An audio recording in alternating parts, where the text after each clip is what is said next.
Vous avez l'impression d'avoir perdu la magie enfantine de Noël? Après des années à vous émerveiller, vous regardez peut-être les fêtes d'un œil un peu nostalgique. Et si un livre permettait de rallumer cette étincelle? Eh bien, c'est exactement ce que propose Matt Haig dans A Boy Called Christmas. Un roman plutôt pour la jeunesse ou les jeunes adultes, publié en 2015, qui propose une histoire des origines du Père Noël. Salut à tous, c'est Gaëtan, et dans cet épisode spécial de décembre, je vous invite à vous installer confortablement, une tasse de thé ou un chocolat chaud à la main. On va découvrir ensemble comment cette histoire, entre conte et quête initiatique, va réenchanter votre regard sur le monde et remettre un peu de magie dans votre vie. Allons-y, c'est parti. Inspiration.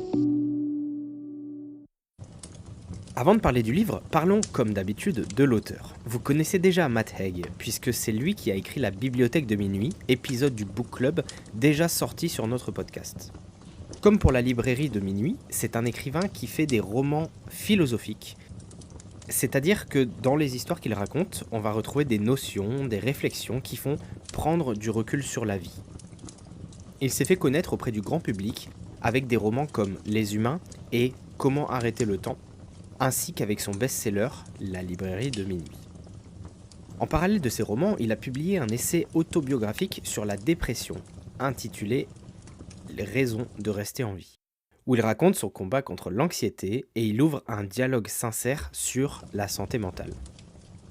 Matt Haig, c'est aussi l'auteur de plusieurs livres pour enfants, dont Un garçon appelé Noël, A Boy Called Christmas, et il milite d'ailleurs pour la lecture, les bibliothèques et une meilleure prise en charge de la santé mentale en général. Son parcours, il explique pourquoi ses récits s'adressent à la fois aux petits et aux grands. Derrière des histoires merveilleuses, il glisse souvent des réflexions universelles sur l'espoir, le choix, la compassion ou le sens de la vie. Dans Un garçon appelé Noël, il répond à la question de son fils. À quoi ressemblait le Père Noël quand il était enfant ? Et au lieu de dérouler une légende toute faite, Matt Haig imagine donc un jeune garçon courageux, pauvre, mais plein de cœur, qui va peu à peu incarner l'esprit de Noël. Comment est-ce que j'ai lu ce livre ? Vous le savez déjà, j'aime beaucoup l'auteur Matt Haig, et en plus de ça, j'adore Noël. J'avais vu passer sur les réseaux sociaux qu'ils étaient en train de produire un film sur ce livre, ça m'a vraiment donné envie de le lire, et pour ceux qui ont la ref, ça me donnait un peu une vibe à la The Boy, The Mole, The Fox and the Horse. En français, L'enfant, la taupe, le renard et le cheval, qui est une petite histoire animée d'un livre de Charlie Mackesy, qui est aussi très porté aventure, exploration et philosophie, ou au moins réflexion sur le sens de la vie.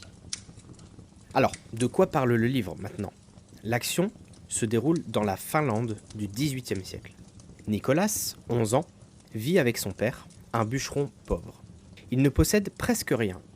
Nicolas n'a reçu que 2 cadeaux dans sa vie, un traîneau fabriqué par son père et une poupée sculptée dans un navet. Un jour, le roi du pays, le roi de Finlande, offre une récompense à quiconque prouvera l'existence du village des elfes, Elfhelm. Attiré par cette promesse de fortune, le père de Nicolas part donc vers le nord avec une bande d'aventuriers et confie son fils à la cruelle tante Carlotta. Cette dernière va le faire dormir dehors et le nourrit à peine. Lorsque des mois passent sans que son père revienne, Nicolas décide de partir à sa recherche. Sur sa route, il va rencontrer un renne qu'il nomme Blitzen. Puis, il va découvrir que son père et ses compagnons ont kidnappé un enfant elfe dans l'espoir d'obtenir une récompense. Son voyage l'emmène même jusqu'à Elfhelm, où il se retrouve enfermé avec un troll et une véripixie, créature dont la magie l'oblige à dire la vérité. Nicolas apprend dans ses aventures que la bonté, la générosité et la capacité de croire sont plus puissantes que l'argent. Il dit à son père « Être bon, c'est mieux que d'être riche ». Une leçon qui résonne tout au long du récit. Finalement, Nicolas va choisir de rester auprès des elfes et de consacrer sa vie à apporter de la joie aux autres. Il deviendra alors Santa Claus. Ce roman, c'est pas juste un petit conte mignon. on va y retrouver des thèmes plus sombres comme la perte d'un parent, la pauvreté, la cruauté et même la trahison. Pourtant, l'humour et la chaleur n'en sont que plus présents. La magie n'est pas seulement surnaturelle dans le livre, elle vient du regard que Nicolas porte sur le monde, de son refus de laisser la noirceur éteindre l'espoir. C'est ce mélange d'obscurité et de lumière qui lui a valu d'être qualifié de nouveau classique de Noël. Parlons maintenant des 3 grandes idées qu'on retrouve dans le livre. La première, c'est de savoir croire même quand c'est difficile. Au début de l'histoire, Nicolas vit avec très peu. Il n'a ni jouets sophistiqués, ni vêtements luxueux, mais il possède l'essentiel, la foi en la bonté du monde. Les elfes qu'il va rencontrer lui enseignent que l'impossible n'est qu'une possibilité que tu ne comprends pas encore. Son père lui répète aussi que croire, c'est déjà savoir. Et toutes ces petites phrases, tous ces petits signes illustrent un thème central. La croyance n'est pas naïveté, c'est un choix courageux. Nicolas continue de croire sans preuve tangible parce qu'il refuse de renoncer à l'espoir. Et dans notre vie, nous savons bien que tout ne se passe pas comme dans un conte, évidemment. On peut douter, souffrir, perdre confiance. Pourtant, la première force de Nicolas dans le récit, c'est vraiment de garder la lumière allumée quand tout semble sombre. Ça nous inspire à penser à nos propres situations à nous, à ces moments où, sans preuve, on a continué de croire en quelque chose, en l'amour, en un projet, en nous-mêmes, et où cette confiance a fini par porter ses fruits. Après avoir gardé espoir, même dans les situations les plus difficiles, Nicolas va aussi faire preuve de courage, le courage de la bonté, le courage de rester bon, peu importe la situation. Tout au long du roman, Nicolas traverse des épreuves. Il subit la malveillance de sa tante, il découvre la trahison de son père, il voit la dureté de certains elfes résignés, et plutôt que de répondre par la violence, il choisit la compassion. Lorsqu'il retrouve son père, impliqué dans l'enlèvement d'un enfant elfe, Nicolas lui rappelle que rien n'est aussi merveilleux que de faire ce qui est juste. Il exprime l'essence du courage de la bonté. Tendre la main quand le monde est cynique, défendre les plus faibles même lorsque cela n'est pas rentable. Cette idée s'illustre aussi par son rapport aux autres créatures qu'il rencontre sur son chemin. Nicolas écoute ses compagnons, partage son pain et refuse de se laisser envahir par la rancœur. Matt Haig montre donc que la bonté n'est pas de la faiblesse, mais c'est un acte révolutionnaire. De quoi alimenter de belles réflexions. Par exemple, avez-vous déjà été témoin d'un geste désintéressé qui a changé votre perception d'une situation ? Comment la bonté peut-elle être perçue comme un acte de résistance dans notre société ? Enfin, on parlait de magie en début d'épisode, et comment remettre de la magie dans sa vie. Et c'est la dernière leçon que nous enseigne Nicolas. Dans le roman, la magie ne se résume pas aux lutins, aux rennes volants comme on pourrait s'y attendre dans un roman sur le Père Noël, même si évidemment il y en a. La magie se niche aussi dans les petites choses, un sourire, un geste de partage, un regard bienveillant. Les elfes expliquent à Nicolas que la façon la plus simple de rendre les autres heureux, c'est d'être heureux soi-même. Il apprend aussi que la seule manière de rendre réel l'impossible, c'est d'avoir en soi la bonne magie et la bonne croyance. L'auteur, Matt Haig, insiste sur le fait que la magie est un choix.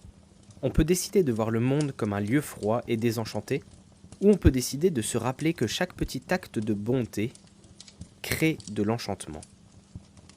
Dans le livre, lorsque Nicolas choisit la gentillesse, il modifie la réalité autour de lui. Alors, on pourrait à notre tour se demander quelles sont les magies, entre guillemets, que l'on choisit au quotidien. Ne pensez-vous pas que les personnes qui rayonnent et diffusent leur bonne humeur, par exemple, et leur bonté, apportent une petite touche de magie dans nos vies ? Un enchantement qui dure et transforme l'environnement autour de nous. Et ce sont autant de notions qui font que ce conte de Noël n'est pas juste une histoire pour les enfants. En remontant aux origines d'un personnage universel, comme le Père Noël, Matt Haig nous offre un miroir, un prétexte pour se remettre en question. Nicolas représente la part de nous qui veut croire, qui espère encore, qui sait que la bonté change tout. Le roman rappelle que même si nous vieillissons, nous ne sommes jamais trop vieux pour croire en la magie. Vous ne croyez pas ? Depuis sa publication, A Boy Called Christmas, un garçon appelé Noël, est devenu un succès international. Il est traduit en plus de 40 langues, adapté en film avec Maggie Smith et Jim Broadbent, et sa popularité témoigne de la puissance de ses thèmes. On y trouve de l'aventure, de l'humour, des larmes, et surtout une invitation à choisir l'espoir. Si vous lisez ce livre, vous y trouverez forcément matière à des discussions profondes et des moments de partage. Pour conclure cet épisode, je vous propose de revenir à la question de départ. Avez-vous perdu la magie de Noël ou la portez-vous toujours en vous ? Quels sont les petits actes magiques que vous loupez tous les jours parce que vous êtes trop concentré sur des choses négatives ou perdu dans vos pensées ? J'espère peut-être que ce livre vous aidera à la retrouver ou, au mieux, à la transmettre aux autres. J'espère que cet épisode vous aura fait réfléchir et vous permettra de voir désormais les petits signes de magie qui font partie de vos vies. D'ici là, je vous souhaite une très belle journée et un très joyeux Noël. À très vite sur Inspiration Podcast. Ho, ho, ho, ho! Merry Christmas! Inspiration.